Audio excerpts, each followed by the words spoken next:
Fala pessoas, tudo bem com vocês? Começando mais uma aula no ABC do audiovisual. E na aula de hoje a gente vai falar sobre um princípio que é um dos mais importantes, que é o dos enquadramentos. Se você não sabe o que é enquadramento, é como você vai expor a sua imagem ao público.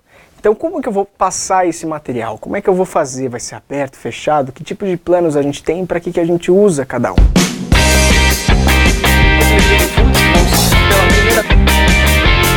Quando a gente fala de enquadramentos, a gente não está só falando em como posicionar a câmera para fazer um take, a gente está falando na referência que a gente quer transmitir. Qual que é a ideia que você quer transmitir com a sua câmera, com o seu enquadramento ali? Então a gente vai começar a destrinchar e também falar um pouquinho de qual é a importância de cada um deles e para que serve, como ganha ênfase, aumentar ou não uma perspectiva, você já vai entender. Para a gente começar então, um dos principais planos que a gente tem, a gente vai usar imagens de filmes que a gente está pegando para referenciar e você entender um pouquinho, é o plano geral. Gente, é o mais comum de todos, simplesmente ele vai mostrar o ambiente, o apresentador, os atores e também todo o contexto em questão. Normalmente o plano geral é utilizado para apresentar um lugar. Então, por exemplo, você tem uma cena no filme que a personagem ela vai entrar num hotel de estrada. Então, ela está lá, por exemplo, eles estão viajando, estão no carro, não sei o que, e chegam num ambiente novo, que eles não passaram nunca. E, por exemplo, tem um motel de estrada, eles vão parar lá, passam na recepção e vão entrar no quarto.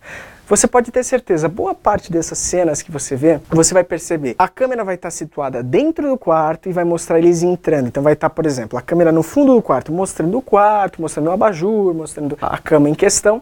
E quando a pessoa entra, vai pegar o detalhe dela entrando e mostrando o ambiente. Então, com o plano geral, você apresenta o ambiente e as pessoas que estão entrando nesse ambiente. É muito estranho você apresentar um lugar com plano fechado, porque você não dá dimensão para a pessoa, a não ser que o telespectador já tenha noção daquele lugar. Por exemplo, uma novela sempre é na casa tal, a casa dos irmãos, não sei o que, sempre vai estar utilizando aquela casa do primeiro episódio até o fim. Então você não precisa fazer isso toda vez, mas no começo você precisa para apresentar aquele ambiente. Então é muito comum que a gente utilize de planos gerais para apresentação de novos ambientes. Ou simplesmente está rolando uma cena, eu quero uma transição, eu vou mudar de contexto, eu vou mostrar uma outra linha de personagens que estão do outro lado do mundo fazendo outras coisas. Então eu dou um geral numa cidade e ponho São Paulo, 14h. E a partir desse momento, eu tenho um geral mapeando o local que eu estou e aí que eu mudei de contexto, mudei de história. Então você usa os planos gerais também para demarcação de tempo e transição temporal. Então se você pega, por exemplo, esse ambiente, então lá, São Paulo, 14h, você pode estar fazendo uma série tudo dentro de São Paulo, você pode separar por bairros, você pode separar por regiões, então região sul e assim por diante. Então sempre você pode utilizar esse recurso, tanto em novela quanto em TV e assim por diante. O plano geral também ele tem a função de dar importância a todos os elementos em questão. Se você é um repórter e você está, por exemplo, na frente lá do Congresso Nacional de Brasília, e aí você está falando aqui e está em geral. Bom, gente, estamos aqui no Congresso, onde ontem tivemos manifestações falando sobre isso, aquilo outro, e você quer mostrar um pouco de como foi aquele terreno, aquele campo, o que aconteceu naquela região. Então é tão importante o que você está falando, quanto também o contexto em questão. Aí, nesse caso, a gente utiliza um plano geral para expor com o mesmo grau de importância esses dois elementos. E a gente pode usar qualquer que seja o periférico, pode ser uma câmera no tripé, pode ser um drone, pode ser numa Steadicam, não importa. O geral, ele vai sempre mostrar e apresentar os dois ambientes ali em questão. Bom, o próximo plano que a gente vai falar é de plano americano. Você já deve ter ouvido, provavelmente você já deve ter visto, principalmente nos programas de previsão de tempo, onde a repórter, a moça que está apresentando, a apresentadora, ela vai estar pelo joelho sendo apresentada e tem um mapa ao lado dela. Então ela está num plano americano, é um plano sempre pelo joelho, dando 2 dedinhos de teto na cabeça, onde ele mostra um contexto mais selecionado e também a pessoa em questão. Previsão do tempo é o melhor exemplo. Você vai estar lá mostrando aqui teremos máxima de tanto, mínima de tanto, e ela tem o seu grau de importância, porque ela tem que situar como que o estúdio está disposto ali e tudo mais, só que ela também quer valorizar algo mais pontual e não tão geral como num plano geral. Então se utiliza o plano americano para justamente transmitir essa mensagem. Quando ambos têm importância, mas é mais focalizada essa importância. Você tem que mostrar, tem que conseguir ler numa tela alguma coisa. Então nesse caso o plano americano ele é bem interessante. E também quando você vai fazer equiparação, por exemplo, de pessoas, então você coloca 2 personagens, por exemplo, andando em plano americano, um vindo daqui, outro vindo de lá, você demonstra o mesmo grau de importância. Então você pode usar o plano americano num filme para dar a importância ali dos personagens em questão, você coloca os 2 pelo joelho ali, então você apresenta o personagem, apresenta o contexto que eles estão, mas o foco é mais no personagem, não tão no contexto. Veio à minha cabeça aqui uma imagem, por exemplo, de faroeste, o cara está caminhando em frente ao outro com a arma na cintura, então ele está mostrando o fundo de faroeste com a importância dele ali, mostrando o detalhe do revólver. Você tem outros elementos que vão ter que ter importância, e não simplesmente você mostrar o cara lá pequenininho e aí uma imagem de drone com o Velho Oeste lá, não, você já vai ter um ponto mais focalizado. O próximo plano que a gente tem em questão é o plano médio, vai ser um plano pela cintura, quase o que eu estou aqui, um pouquinho mais para baixo, mostrando pela cintura, onde vai nos apresentar a importância do que você está falando. Por exemplo, no meu caso aqui, a gente está praticamente num plano médio. Por que a gente está num plano médio? Porque o foco é a informação. O contexto, a gente está num estúdio, aqui até para fundamentar essa questão de audiovisual, a gente teve essa ideia de não recortar e deixar em verde, porque é o ambiente que vocês vão trabalhar, então acho que nada mais justo do que a gente estar inserido no ambiente de trabalho, né? Mas imagina, aqui o grau de importância está nessa câmera quando eu referencio alguma coisa e em mim. Então, nesse contexto pequenininho aqui, a gente consegue conversar de uma forma muito melhor de você não se dispersar. Talvez se tivesse uma série de contextos atrás, pessoas trabalhando, vocês pudessem perceber e ficar prestando atenção em pessoas lá atrás. Então, o plano médio, o foco é na informação. O repórter vai entrar com uma notícia de última hora, plantão. Morre agora, não sei quem, não sei quem, não sei o quem, não sei o quem. O foco é na notícia, então você vai focar no apresentador. Apenas o ambiente é para você ter uma noção de onde ele está, mas não é para você apresentar nada. Aqui a gente tem um croma verde, um estúdio. Então você tem, com esse plano que eu estou agora, você tem fundamentado que eu estou no estúdio e estou dando uma aula, é isso que você sabe. Tá? Então, sempre pense nesse contexto de ambientação, só dá um norte de onde está. Então, pode ser um repórter falando, por exemplo, na Copa do Mundo, em frente ao hotel da seleção e tudo mais. A gente já sabe, aquelas fontezinhas atrás, a gente sabe que ele está ali na frente, mas o foco, ele está falando de uma lesão, de um jogador ou algo mais importante, é no foco ali da mensagem, na transmissão da mensagem, tá? O próximo plano que a gente vai estar falando é o close. Você já deve ter ouvido, é um dos mais conhecidos, quando você pega esse detalhe acima aqui do ombro e você pega para cima. Então vai ser mais ou menos esse plano aqui que a gente vai estar trabalhando, que o foco é o detalhe no personagem. Como assim detalhe no personagem? Por exemplo, eu vou estar interpretando um personagem e eu quero que valorize uma lágrima, eu quero que valorize uma expressão, ou eu estou encarando alguém na série e eu preciso que essa expressão seja transferida para o contexto ali da série. É sempre muito importante você estar trabalhando com close. Não é legal você pegar esse plano, por exemplo, e tentar demonstrar isso com um plano geral. Você não vai ter a fundamentação do detalhe do olho, da lágrima, da raiva, de tremer as bochechas. Você não vai perceber isso. Então você necessita de um plano aí mais fechado para dar esse tipo de detalhe. E o close também, ele é muito utilizado, por exemplo, quando você quer valorizar. Cuidado para você não confundir close com plano detalhe. Você vai valorizar uma expressão, você não vai valorizar, por exemplo, aqui o que vocês estão vendo. Vocês não estão vendo agora porque aquela câmera está desligada, mas quando eu mostro algo aqui e você vê a outra câmera gravando, você está pegando o que? Um plano detalhe. Isso aqui é um objeto, não é uma pessoa. Então é um plano detalhe. Quando eu estou em um close, estou em um close. Então tem uma diferença entre plano detalhe e close. Agora, se você pega essa lente e eu estou de óculos, por exemplo, não estou, mas se eu estivesse e fosse dar um detalhe no meu óculos, aí você estaria fazendo um plano detalhe, não seria um close, porque aí o foco é no óculos.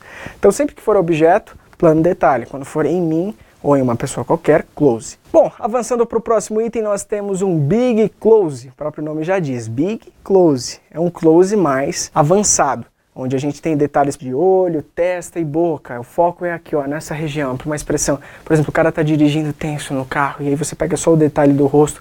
É quando você realmente quer frisar uma expressão, você quer falar pro cara, olha para cá. Você foca onde você quer que olhe e a pessoa só vai conseguir ver aquilo. Não vai ver o contexto em geral, no máximo passando atrás, por exemplo, se o cara está no carro, passando algumas coisinhas aqui, mas nada que detalhe muito aonde ele está. O foco é 100% nas expressões. Também para criar mistério, né? O cara tá olhando, atarentado, tal, ele quer achar alguma coisa, você tá dando aquele mistério, não tá mostrando o ambiente, não tá mostrando aonde ele quer chegar, o que ele quer pegar, mas você tá dando a ênfase na preocupação dele. Então Big Close sempre tem esse fundamento. Agora vamos avançar para uns enquadramentos que são mais incomuns, mas também eles apresentam de forma intrínseca aí nos filmes, a gente acaba vendo todos os dias e a gente não percebe, né? Que são os planos plongé e contra-plongé.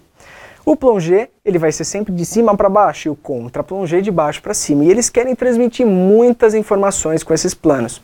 O contra-plongé você sempre vai estar utilizando então de baixo para cima e você vai querer que a pessoa que estiver em evidência do outro lado tenha superioridade em relação a de baixo. Então você pega, por exemplo, o menino caiu, tá brigando, aí um cai. Aí a câmera mostra o de cima, que está em pé ainda, que derrubou, olhando para baixo assim. Então você está mostrando o quê? A superioridade da pessoa em questão. A câmera fica de baixo para cima e mostra a superioridade. Se for o inverso, por exemplo, mostrando da visão do menino que está de pé para o menino que está de baixo, a câmera vem de cima para baixo. Então você está mostrando que esse cara que está no chão, ele não tem um grau de superioridade nessa cena, ele está no lado inferior, e o que está em pé sempre vai estar demonstrando esse lado de superioridade. Então os movimentos de câmera, a forma como você vai enquadrar, vai ter uma total referência em qual mensagem que você quer transmitir. E você pode ver isso numa cena de luta. A boa e velha jornada do herói, né, que começa lá com o herói perdendo, apanhando, depois ele vai arrumando uma solução, no final ele apanha de novo, mas quase perde, mas depois ele consegue resgatar, ganha e aí eles são felizes para sempre, aquela boa e velha jornada do herói. Se você reparar ao longo dessa jornada, você vai ver diferentes tipos de enquadramento que vão induzir o modo como esse personagem está naquele momento. Então se ele está, por exemplo, tá perdendo, então você vai ver planos onde esse personagem vai estar sendo visto de cima, onde o vilão que está por cima nesse momento vai estar sendo mostrado de baixo para cima, então vai dar esse ar de superioridade. E isso não é só dessas formas gritantes, quando está brigando ou quando está no chão. Isso também pode ser visto quando, por exemplo, um personagem está conversando com o outro e o outro é maior, mais forte e vai bater no outro e não sei o quê, e aí você vê levemente a câmera sobre o ombro de um e no outro não está sobre o ombro, tá, por exemplo, do lado da orelha, e você tem a referência de diferença dessas câmeras pequena, mas você consegue ver uma superioridade de um dos lados. Então tudo isso pode ser interpretado dessa forma. Tem uma cena muito interessante em Velozes e Furiosos 6, onde o The Rock e o Vin Diesel eles estão de frente assim, e se você reparar nas alturas dos dois, o The Rock é muito mais alto, tem quase 2 metros, e o Vin Diesel tem 1,80. E eles estão praticamente equiparados, assim, porque eles estão degladiando, falando quem é o melhor, que não sei o que, para resolver o problema lá, né? E aí eles estão assim, um de frente pro outro, e a câmera roda em torno deles, mas eles no mesmo nível de olhar. Também temos uma informação passando aí. Ambos estão equilibrados ali, não tem ninguém superior, diferente de quando um vai bater, o outro cai e tem essas apresentações. Então, todas essas formas como a câmera vai rodeando e mostrando os atores ali, vai induzir uma mensagem também para passar ali adiante, tá ok? E por fim, a gente tem também um plano zenital, que é um plano de cima para baixo, que a gente pode fazer com um drone, pode fazer com uma grua, onde o foco é mostrar e mapear o ambiente. Então, por exemplo, eu tenho pode ser uma formiguinha, ela está indo. Aí eu abro de cima para baixo, 100% aqui no ângulo de 90 graus, pegando para baixo, e aí eu abro e mostro o ambiente que ela tá. Ela tá aqui e ela tem que percorrer até aqui. Então eu dou a noção de espaço. Isso com drone é muito mais fácil e a gente vê muito mais em filme. Quando mostra um carro, por exemplo, da polícia, do FBI, e aí vem abrindo, pode ser parado mesmo, e aí tá vai mostrando esses cortes secos e mostra lá de cima praticamente Nova York inteira e o carro pequenininho lá e onde ele deve chegar, enfim. Esse plano de cima para baixo é utilizado e comentado, tem um nome que se chama zenital, então você pode estar fazendo desde com uma câmera na mão aqui até um drone a 100, 200 metros, pegando de cima para baixo e dando essa referência de espaço, que você com certeza vai conseguir mapear melhor o seu espectador para onde ele quer ir, onde ele está, então você vai dar aquela noção em norte de espaço que lá no plano geral a gente tinha essa referência. Então a gente consegue sempre usar esses planos para induzir uma ideia, conseguir transmitir mensagens, mesmo que você, leigo, não tenha percebido isso, ou você que já trabalha na área entende, legal, mas pensa que isso é manifestado de forma intrínseca. Pessoas que não conhecem sobre esse tema conseguem ver e perceber, ter essa sensação de superioridade sem saber o porquê, mas simplesmente tem. E são utilizadas essas técnicas para justamente a gente transmitir essas mensagens, tá bom? Então hoje a gente falou um pouquinho sobre enquadramentos, plano geral, plano americano, plano médio, close, big close, zenital, plongé, contra plongé, enfim, foram alguns planos que a gente comentou hoje, tem total referência com os filmes, cinema, TV, enfim, tudo que se manifesta e captura através da imagem, tá bom? A gente se encontra na próxima aula, até lá!